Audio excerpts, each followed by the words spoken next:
તો hello guys, welcome to my new blog. આજે આપણે આવી ગયા છીએ પાછા વાડીએ.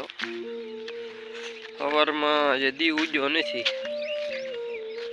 ને અત્યારમાં વાગ્યા છે સાડા 6 ઉપર થઈ ગયો છે, 6:45 જેવું થઈ ગયું.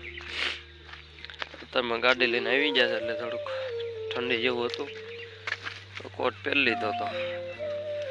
સણા પાકી ગયા ઘણા ખરા છે. આ વર્ષે એવું છે કે છે ને ઠંડીનો માહોલ જાતો જ નથી.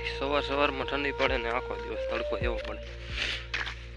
સવારમાં અત્યારે ગાડી લઈને આવ્યો ને નાકમાંથી સેડા વહેતા થઈ ગયા.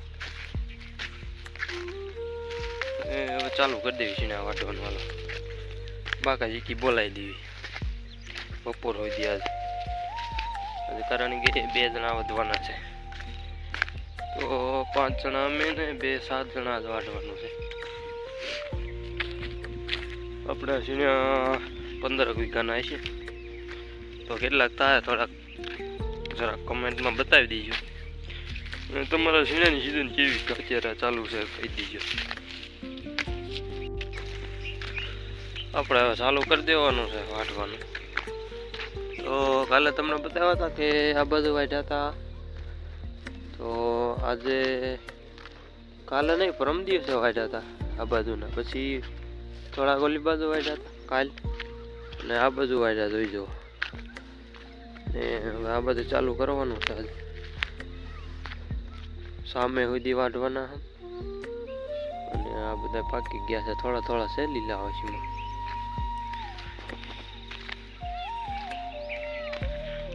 તો બન્યા રહેજો વ્લોગમાં.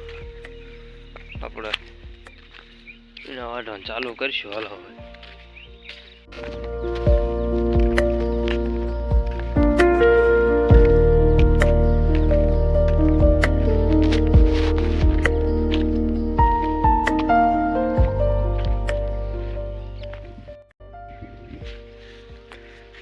આપણે ચાલુ કર્યું હતું અહીંથી.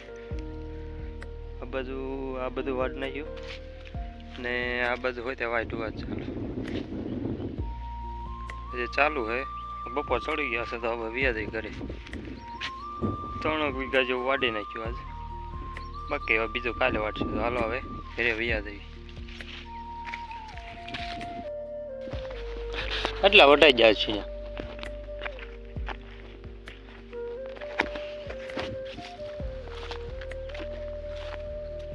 તો ગાફા કાઢી નાખી પાથરા કરી નાખ્યા અડધા પડા. આ બધું ઘઉં છે. એ શીણા નહીં પાકી શકે તો ઘઉં કીશે મને હવે વાટ. એટલે આપણે તો હમણાં આમાં રહેવાનું છે.